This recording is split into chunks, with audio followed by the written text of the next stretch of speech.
হয় চাওক এজাক মুখলধাৰ বৰষুণ আৰু তাৰ পাছতে গুৱাহাটী মহানগৰীৰ কেইবাটাও অঞ্চলত ইতিমধ্যে কৃত্ৰিম বানপানীৰ সমস্যা হৈছে আৰু এই মুহূৰ্তত দেখুৱাইছোঁ এয়া গুৱাহাটী মহানগৰীৰ বামুণী মৈদামৰ দৃশ্য। বামুণী মৈদামৰ যিটো পথ এই পথত মই উপস্থিত আছোঁ। বামুণী মৈদামৰ পৰা নুনমাটি সংযোগী যিটো পথ য'ত উৰণ সেতু নিৰ্মাণ হৈ আছে এই পথটোত মই বৰ্তমান উপস্থিত আছোঁ আৰু আনটো ফালৰ মই দৃশ্যাংশ দেখুৱাম। আনটো ফালে আছে নলা আৰু ৰাস্তা পানীৰে একাকাৰ হৈ পৰিছে।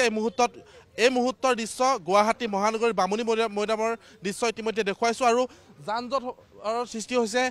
এই পথৰ ওপৰেৰে একো বাহনেই চলাচল কৰিব পৰা নাই কাৰণ এককাল পৰ্যন্ত পানী হৈছে। নিজৰ গাঁঠি ধৰণ কৰি তেওঁলোকে খৰচ কৰি তেওঁলোকে বাহনসমূহ কিনে, গাড়ী কিনে, মটৰচাইকেল স্কুটি কিনে, কিন্তু পানীত ডুব গৈ তেওঁলোকৰ এই বাহনসমূহ বিকল হৈ পৰে আৰু এই মুহূৰ্তত আমি দেখুৱাই আছোঁ আনটো ফালৰ দৃশ্য। এয়া যান জঁটৰ সৃষ্টি হৈছে। দাদা কিমান সময়ৰ পৰা ৰখি আছে ইয়াত? এই 1 ঘণ্টামান হ'ল।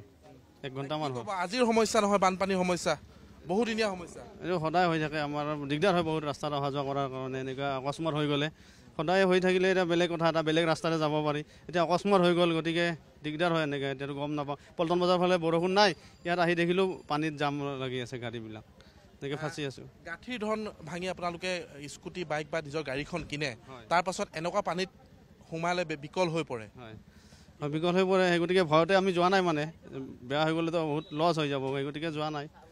আনটো ফালেও একেটাই দৃশ্য আমি আনটো ফালেও দেখুৱাম। যাতায়াত কৰিব পৰা নাই বাহনে আৰু আনটো ফালেও আমি দৃশ্য দেখুৱাবলৈ অনুৰোধ কৰিম। এয়া গুৱাহাটী মহানগৰীৰ বামুণী মৈদামৰ দৃশ্য। দুয়োটা পথতে এই মুহূৰ্তত পানী আবদ্ধ হৈ পৰিছে। বাহনসমূহ যাতায়াত কৰিবলৈ পোৱা নাই কাৰণ এককাল পৰ্যন্ত এই মুহূৰ্তত পানী হৈছে এই স্থানত। আনফালে উদ্ধাৰ অভিযানো কিন্তু চলাব পৰা নাই। আনফালে বামুণী মৈদামৰ এই স্থানতেই উদ্ধাৰ অভিযান চলি আছে।